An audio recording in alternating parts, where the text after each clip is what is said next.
বিগত কয়েকদিন ধরেই আকাশের মুখ ভার, মেঘলা মেঘলা আকাশ। সত্যি কথা না, ভালো লাগে না শীতকালে এই মেঘলা মেঘলা আকাশ। তো এবারে সরস্বতী পুজো রবিবার আর সোমবার মিলিয়েই পড়েছে। তো রবিবার দিন বেরিয়ে পড়েছিলাম, হঠাৎ করেই বাড়িতে চলে গেছিলাম। হ্যাঁ, বলতে পারেন বাপের বাড়ি। বাপের বাড়ি বলবো না আমার বাড়ি বলবো বুঝতেই পারছি না, বাড়িই চলে গেছিলাম। তো ওই আমরা বেরিয়েছিলাম প্রায় দুপুর 2টো বেজে গেছিলো। মেঘলা মেঘলা আকাশ, রবিবার বেরোলাম। আমার মেয়ে, আমি আর বোন একসাথেই বেরোলাম। বোনের ছুটি আছে 2 দিন, তা বললাম চল একটু ঘুরে আসি, কালকে আবার বাড়িই চলে আসবো। তো এটা হচ্ছে সোমবারের সকাল, ঘুম থেকে উঠেছি, হালকা হালকা শীত আছে। তো এখন আমি একটু ব্রাশ করতে করতে পায়চারি করছিলাম। আর এইদিকে দেখুন বোন ঠাকুরের বাসন টাসন মেজে নিচ্ছে। আর ওই যে দেখছেন ওটা হচ্ছে আমাদের পূজা রানী, আমার ভাইয়ের বউ। এক গাদা কাঁচা নিয়ে আর বসেছেন সকাল সকাল। বলছে দিদি ভাই তুমি আমার ভিডিওটা করো না। যেটা কি হয়েছে, এটা তো ন্যাচারাল ব্যাপার, আর তো তেমন কিছু নয়। আর আমি মুখ টুক ধুয়ে নিয়েছি। কিশু ঘুমাচ্ছে জানেন, কিশু কালকে ভোর 5টার সময় শুয়েছে। আসলে ও যে আমরা যখন বেরোই তখনও সারাক্ষণ জেগেই ছিল আর ঘুমায়নি এসে। আর ওই জন্য ও একেবারে একটুখানি ঘুমিয়েছিল, মানে ঝিমুনি মতো, ব্যাস। তারপরে ছেলে সারা রাত জেগে ভোর 5টায় শুয়েছে। আর ইচ্ছা করছে না যে আমি সকালবেলা উঠি, তা উঠে পড়েছি। মা এখন আমাকে চা করে দেবে। আর মা তো সকাল সকাল উঠেই আজকে রান্না করে নিয়েছে।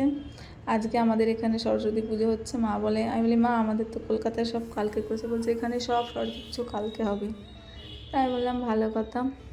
মা এখন বলছে যে আমরা কেউ চিনি খাই না, বাতাসা খাই, নাহলে গুড় খাই। গুড় খাবি, গুড় দিয়েই আমাকে চা করে দেবে, নাহলে বাতাসা দিয়ে। আর এই যে বোন এখন এখানে ঠাকুরকে সেবা দিয়ে দেবে। আর এই দেখুন আমাদের গোপাল, এই যে গোপালটার কথা দেখছেন, এই যে গোপালটা, এটা হচ্ছে আমাদের গোপাল। আপনাদের কিশোর জন্মদিনের দিনে বলেছিলাম না, এই গোপাল এখন আমার বাপের বাড়িতেই থাকে। আসলে আমি তো 4 বেলা সেবা দিতে পারি না সেভাবে, তাই জন্য। আর ওই পাশে একটা, ওটা একটা ছোট গোপাল। আর এখানে বোনের কিছু ছবি আছে। আর বোন ভারত সেবার সঙ্গে দীক্ষিত। আর ওই যে ছবি দেখছেন, ও এখন উঠেছে, ঠাকুর সেবা দিয়ে নেবে। আজকে হয়তো একটু বেরোতে পারে ওরা দুজনে, আমি আর বেরোবো না, মেয়ে আর ও বেরোবে। কালকে ওর ঘুরতে ঘুরতে মোটামুটি বাড়ি চলে এসেছি হঠাৎ করেই। বেশ ভালোই লাগছে, খারাপ লাগছে না। আর মায়ের জন্য খুব মনটা টানছিল, তাই বললাম সোমবার অবধি যেহেতু স্কুলটা ছুটি ছিল, তাই বললাম চল। আর টিউশনিও ছুটি ছিল, দিয়েছে। আসলে সবার বাড়িতেই তো সরস্বতী পুজো, তাই জন্য।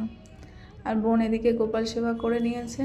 দেখুন গোপালকে এখন শৃঙ্গার করিয়ে দিচ্ছে। এই ছোটো গোপালটার চুল লাগিয়ে দিল মাথায়, কি সুন্দর কোবরানো কোবরানো চুল, দেখতেও ভালো লাগে। এই যে দুজনকে একবারে মুকুট পরিয়ে দিল।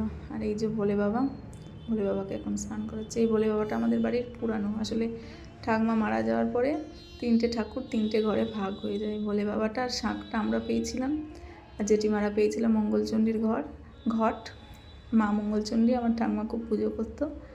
আর ছোটো কাকিমারা ছিল হাঁড়ির লক্ষ্মী, যেটা আমাদের কালী পুজোর রাত্রে পুজো হয়। 3জনে 3টে নিয়েছিল।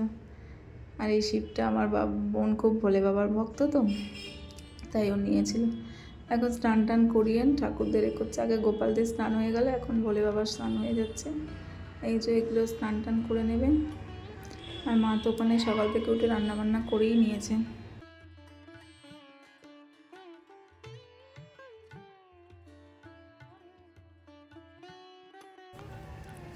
আর আজকে কি রান্না হয়েছে চলুন দেখিয়ে দিই। আসলে হয়েছেটা কি বলুন তো, আমাদের সব ভাইয়ের বন্ধুরা এসেছিলো। মা তো সকাল সকাল রান্না করেছিল, তো সবাইকে একটু একটু দিয়ে দিয়েছিল। আর অনেকটাই খিচুড়ি করেছিলাম। তো খিচুড়ি হয়েছিল, শীষ পালমের তরকারি হয়েছিল, আর বেগুন ভাজা হয়েছিল, আর পাঁপড় হয়েছিল। তো এই জন্যই অনেকটা শেষ হয়ে গেছে। ভালোই হয়েছে, উঠেও গেল। আমরা তো আবার দুপুরবেলা বেরিয়ে যাব খাওয়া দাওয়া করে। এই যে বলতে বলতে চলেও এসেছি একটু মিষ্টির দোকানে। এরা আমার ছেলে একটু আইসক্রিম খাবে, ও আবার ফ্যানটা নিয়ে বসেছে। মেয়েও বললে একটু আইসক্রিম খাওয়া মা, তাই জন্য একটু দাঁড়ালাম। এবার ট্রেনে করে বাড়ি চলে যাব। আর ব্যাস হয়ে গেল। 24 ঘন্টার জন্য এসেছিলাম বাপের বাড়ি। আর এই দেখুন সবাই বেরিয়ে পড়েছে সেজে গুজে, ছেলে মেয়েরা, বেশ ভালো লাগছে। আর ওই দিকে দেখুন কি সুন্দর গুড়ের রসগোল্লা, একদম কালারটা কি সুন্দর না, দেখেই মনে হচ্ছে গুড়ের রসগোল্লা। চলুন আপনাদের কটা ছবি শেয়ার করে দিলাম। এটা বোনের আর মেয়ের। সত্যি কথা বলতে মেয়েটা আমার দেখতে দেখতে বড় হয়ে গেল। এ মনে হলো এই তো সেদিন আমার মামাম ছোট ছিল, ওকে শাড়ি পরাতাম কত কষ্ট করে, ছোট শাড়ি কিনে। আর আজকে আমার শাড়িগুলো সব হয়, শুধু ব্লাউজটা একটু মেরে দিতে হয়। তো আজ তাহলে আসি বন্ধুরা, দেখা হবে নতুন ভিডিওর সাথে।